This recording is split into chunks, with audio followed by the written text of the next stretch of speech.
भारतीय संस्कृति में पर्व एक खास महत्व रखता है। हर पर्व के अपने एक मायने हैं, अपनी एक कहानी है और एक अलग सा किस्सा जुड़ा हुआ है। इसी तरह छठ पर्व भी एक अलग कहानी लेकर के आता है। इसके पीछे कई कहानी और किस्से जुड़े हुए हैं जो आज हम जानेंगे अनुराग अनुवेशी से। नमस्कार, मेरा नाम है सृष्टि राज और स्वागत है आपका India.com में। आज मेरे साथ अनुराग अनुवेशी हैं जो छठ के महापर्व पर हमसे बात करेंगे और उसके महत्व के बारे में जानेंगे। बिल्कुल।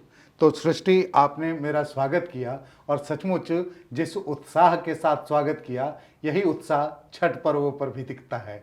लोगों के बीच एक्चुअली काफ़ी उत्साह रहता है क्योंकि मैं मानती हूँ कि छठ एक कठोर तपस्या है। वो आज के कठोर वक्त तपस्या तो है ही छठ व्रतियों के लिए, लेकिन कभी आपने घाट पर देखा है? घाट में कितनी भीड़ होती है। पटाखे, दिवाली पर जो बचे हुए पटाखे, भीड़ भी होती है और लोगों के मन में एक अलग सा जज्बा रहता है। सुबह उठ के, एक तो करकराती ठंड में सुबह बिल्कुल। सुबह उठ के नहा के बिल्कुल घाट बिल्कुल। पर आना, वहाँ पे हाँ। उत्साह दिखाना, पूजा करना और उस पानी में, ठंडे ठंडे पानी में डुबकी लगाना। बिल्कुल। और बच्चों को देखिए, यानी गर्म कपड़ों में लिपटे हुए रहेंगे और पहुंच जाएंगे घाट पर अपने अपने माँ पिता का या भाई का हाथ पकड़े हुए, थामे हुए। अजब नज़ारा होता है। हाँ, तो इसीलिए इस पर्व को लोक आस्था का पर्व कहते हैं। और जैसा कि आपने शुरू में बताया ना कि इसके पीछे कई कहानियां हैं, यकीनन इसके पीछे कई कहानियां हैं। मैंने सुना है कि छठ बेटों के लिए किया जाता है, बेटों की कामना के लिए। ये एक बात है कि ये बेटों की कामना का पर्व है, लेकिन इसके साथ साथ इसके गीतों पर जब हम देखेंगे, हम लोग इस पर भी चर्चा करेंगे, तो उसके गीतों में बेटियों की भी कामना की गई है। उस समय का समाज आज की मुकाबले ज़्यादा पढ़ा लिखा नहीं था, साक्षर नहीं था, पढ़ने लिखने से मतलब किताबी नॉलेज का, लेकिन उसके पास व्यावहारिक ज्ञान बहुत था। हम लोग इस मुद्दे पर चर्चा करेंगे, लेकिन चूंकि आपने कहानियों की बात की, उत्साह की बात की, तो हम लोगों को लगता है कि पहले वहाँ चलना चाहिए कि कहानियाँ कहाँ से, क्या क्या कहानियाँ जुड़ी हुई हैं छठ से। छठ के एक अपने अलग अलग पड़ाव भी हैं, जैसे कि पहले दिन नहाए खाए, उस दिन एक अलग भोजन बनता है बिल्कुल। और सबके घर में वही भोजन बनता है। बिल्कुल बिल्कुल। और वो और प्रसाद की तरह प्रसाद वितरित की भी तरह किया खाते जाता हैं। है। और इसके ठेकुआ की डिमांड बहुत होती हाँ, है। जो छठ नहीं मनाते, जो दूसरे राज्य से हैं, उन्हें भी ये ठेकुआ काफ़ी ज़्यादा पसंद आता है। वो अपने जो बिहारी दोस्त होते हैं उसे बिल्कुल बहुत उत्सुकता से कहते हैं कि हमारे लिए लेकर के आना। बिल्कुल। और छठ अब जो इस रूप में हम लोग देख रहे हैं, लेकिन हमारे ग्रंथों में भी इसकी चर्चा है। यानी एक्चुअली जब पौराणिक संदर्भों में हम लोग जाते हैं, तो जिस समय वेद थे, ऋग्वेद में सूर्य की उपासना की चर्चा मिलती है। बाद के दिनों में ये छठ की पूजा में तब्दील हुआ। और इन सब में सबसे रोचक बात तो ये है कि हम मध्य में कहीं पूजा नहीं करते। हम या तो उगते हुए सूरज की पूजा करते हैं या डूबते हुए सूरज की। हाँ, ये भी बात है कि सूर्य को कभी दिया नहीं दिखाया जाता है। मुहावरा है सूर्य को दिया दिखाना, यानी वो एक तरह से दिया दिखाने वाले का उपहास है। लेकिन ये एक पर्व ऐसा है जब हम डूबते हुए सूर्य को, डूबता हुआ नहीं कहना चाहिए, शालीन भाषा में अस्त होता हुआ सूर्य जो है उसे हम अर्घ्य देते हैं और उगते हुए सूर्य को देते हैं। प्रचलन में है, मुहावरे में आपने सुना होगा, लोग भाई उगते सूर्य को नमन करते हैं। लेकिन ये पर्व ऐसा है कि अस्त होते सूर्य का भी सम्मान करता है। उस सम्मान की बात पर हम आएंगे, लेकिन उससे पहले हम लोग ले चलते हैं राम जी के पास। राम जी के पास? बिल्कुल। दरअसल छठ की एक कथा भगवान श्री राम से भी जुड़ती है। कहा जाता है कि जब राम सूर्यवंशी थे, ये तो आप जानते हैं। हाँ। तो जब वो लंका जीत कर आए थे, तो उन्होंने अपने कुल देवता की पूजा की थी। कुल देवता हम सब लोग जानते हैं कि कुल देवता क्या होते हैं। सबके कुल के एक देवता हैं। तो राम के कुल के जो देवता हैं वो हैं सूर्य। तो उन्होंने सूर्य की जो आराधना की थी सरयू तट पर, सरयू तट सारे लोग जानते हैं, सरयू नदी के तट पर। वहीं पर उन्होंने उनकी आराधना की थी। और अस्ताचलगामी सूर्य, यानी जो अस्त हो रहा है, अस्त की ओर जा रहा सूर्य है, उसको उन्होंने जल अर्पण किया था। और दरअसल कार्तिक शुक्ल जो है उसके षष्ठी के दिन ये काम किया गया था। उसी षष्ठी से ये शब्द बना छठ। षष्ठी संस्कृत का शब्द है और वहां षष्ठी का मतलब 6 होते हैं। 6 होता है। उसी से छठ आया, यानी कार्तिक शुक्ल के जो छठे दिन मनाया जाता है वो छठ है। तो एक परंपरा तो यहाँ से जुड़ती है। और सप्तमी को सूर्योदय के बाद राम और सीता ने फिर से सूर्योपासना की थी, यानी शाम में तो की ही थी और सुबह में भी की थी। तो वहां से भी ये परंपरा जुड़ती है। और भी कई कहानी है, अगर आप जानना चाहें तो छठ पर्व को महाभारत से भी जोड़कर देखा जाता है, वहां भी इसकी चर्चा है। कर्ण का नाम आपने सुना है? हाँ। अभी अभी कर्ण का रोल जिन्होंने किया था, जीवंत किया था कहना चाहिए, पंकज धीर। हाँ, उनकी मृत्यु हो गई। उनकी यानी देहावसान हो गया, वो चले गए, लेकिन कमाल का उन्होंने कर्ण पात्र को जिया था। तो जो दुर्योधन हैं वो कर्ण यानी दुर्योधन जो था उसने कर्ण को अंग प्रदेश का राजा बनाया था। अंग प्रदेश यानी अभी का जो है भागलपुर, जो बिहार में बसता है। बिहार में है। उस समय वो अंग प्रदेश के नाम से जाना था। तो कर्ण जो था दानवीर तो था ही, तो वो हर दिन सूर्य की उपासना करता था और दान करता था। याद होगा कि इंद्र ने ऐसे ही छल से उसका कवच कुंडल ले लिया था।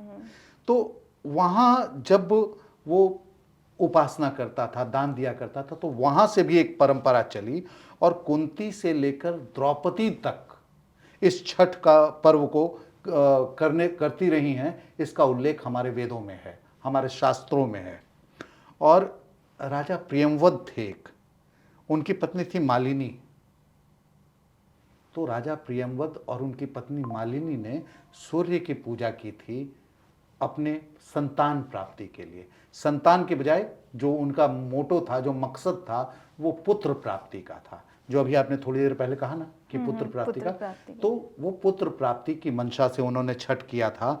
इसीलिए अब लोग मानते हैं कि ये जो छठ है वो पुत्र प्राप्ति की कामना से किया जाता है, या इस कामना के पूर्ण होने के बाद सूर्य का आभार प्रकट किया जाता है, कृतज्ञता की जाती है। एक कहानी तो ये भी है। एक तीसरी दंत कथा भी है। दंत कथा मतलब लोक में जो कथाएं चलती हैं, ये भी कथा बहुत रोचक है। इसमें गंगा को और सूर्य को माँ बेटा बताया गया है। गंगा को और सूर्य को माँ बेटा, हाँ। यानी कि गंगा माँ और सूर्य बेटा। बेटा, ये भी दंत कथाओं में है। और सूर्य के माता पिता कौन है, ये ध्यान है आपको? लोक कथा में शंकर और पार्वती उनके पिता माने गए हैं।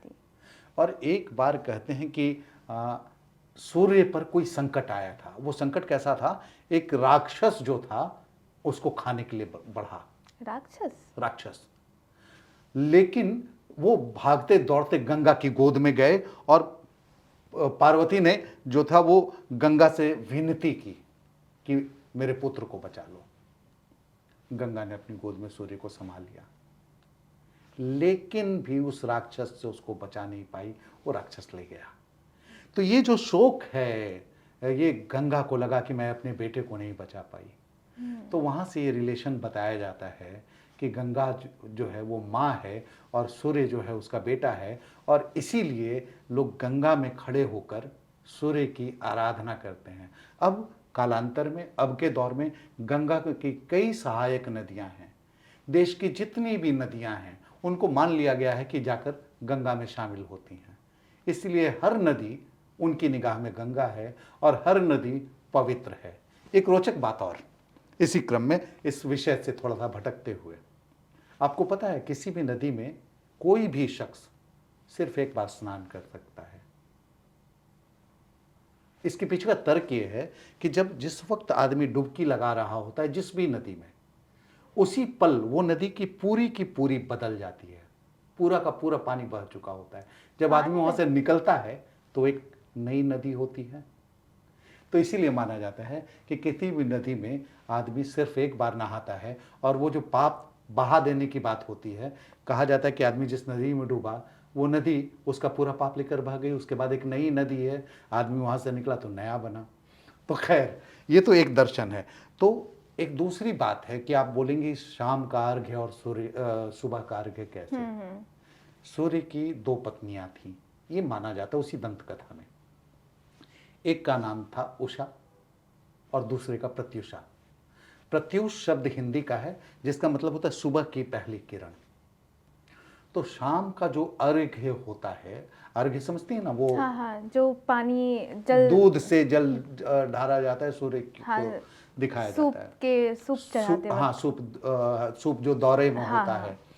तो वो जो शाम का अर्घ्य है, सूर्य की उसी पत्नी उषा के नाम पर है, और सुबह का जो अर्घ्य है वो प्रत्युषा के नाम पर है। तो इस ढंग की भी कहानी होती है, इस ढंग की भी कहानियां हैं कि कैसे अर्घ्य दिया जाता है और क्या अर्घ्य। अच्छा, छठ हो या दुर्गा पूजा हो, ये दो बार आते हैं। एक चैती छठ आपने सुना होगा, एक गर्मी के दिनों में जो होता है वो बहुत कठिन है। चैती छठ बहुत कठिन है। कठिन है, गर्मी के दिन में हलक सूखता रहता है, ये निर्जला है, यानी बिना पानी लिए 3 दिनों का या 4 दिनों का जो उपवास होता है वो बहुत मुश्किल है, तो कम लोग करते हैं। और ये जो कार्तिक का महीना है, जिसको बोलचाल की भाषा में कार्तिक कहा जाता है, तो इस कार्तिक महीने में जो छठ होती है उसे अधिकतर लोग करते हैं। और आपने शुरू में जो कहा था वो बेटों और बेटी का, हाँ, कि मैंने अक्सर सुना है कि ये पर्व बेटों की कामना के लिए है। ठीक है, बहुत मन्नतें मांगते हैं कि बेटे स्वस्थ रहे, ठीक हो, सुखी रहे, इसके लिए पूजा करते ठीक हैं। है, बिल्कुल। तो छठ गीत भी आपको याद होगा, याद तो नहीं है, बट मैंने सुना बहुत है। और उसका धुन बहुत प्यारा हाँ। है, यानी मैं तो वैसा नहीं। लेकिन जब भी सुना है तब हमेशा आंखों में आंसू आए हैं। बिल्कुल सही कह रही हो कि छठ के गीत सुनते ही भीतर अजब इमोशन होता है। लेकिन जहाँ तक बेटों की बात है, देखो एक गीत है, मैं वैसा तो नहीं गा सकता उस राग और उतने तन्मयता से, लेकिन पांच पुत्र अन धन लक्ष्मी, दियवा मांगबो जरूर, दियवा मांगबो जरूर। ये जो दियवा शब्द है ना, ये बेटी है। इस पूरी लाइन का मतलब है कि 5 पुत्र मांगेंगे, अन्न धन मांगेंगे, लक्ष्मी भी मांगेंगे, लेकिन धियवा मांगबो जरूर, यानी बेटी तो जरूर मांगेंगे हे छठी मैया। यानी ऐसा नहीं है कि सिर्फ बेटों की कामना की गई, बेटी की भी कामना की गई है। इसी तरह एक दूसरा राग है जिसमें मुझे वो राग याद नहीं है, लेकिन उसकी लाइन है, रुनकी झुनकी बेटी मांगीला। रुनकी झुनकी का मतलब है घर में खेलते दौड़ने रहने वाली बच्ची। रुनकी झुनकी बेटी मांगीला, पढ़ल दमदवा, पढ़ल पंडित दमदवा दामाद हे छठी मैया। यानी मैं बेटी तो मांगूंगी ही, लेकिन जो दामाद हो मेरा वो पढ़ा लिखा हो, ऐसे दामाद की कल्पना की गई। यानी ये अंततः बेटी की कामना का है। उस समय का समाज पढ़ा लिखा नहीं था, लेकिन संस्कृत का वो एक श्लोक आपने भी बचपन में पढ़ा होगा, दर्शकों ने भी पढ़ा होगा। वो श्लोक है, विद्वत्वम च नृपत्वम च नैव तुल्यम कदाचन, स्वदेशे पूज्यते राजा, विद्वान सर्वत्र पूज्यते। मतलब ये है कि जो राजा और विद्वान की तुलना नहीं की जा सकती। राजा अपने देश में पूजा जाएगा, जबकि विद्वान की पूजा हर जगह होती है।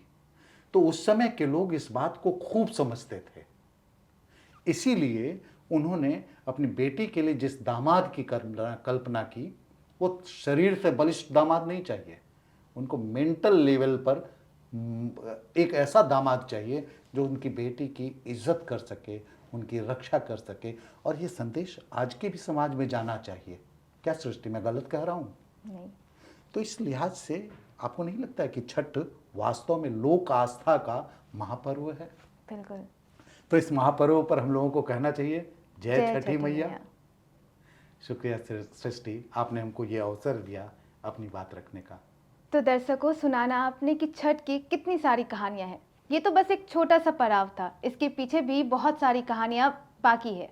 और ये पर्व सिर्फ बेटों के लिए नहीं, बेटियों की कामना के लिए भी है। तो इसलिए सब मिलकर कहते हैं जय छठी मैया।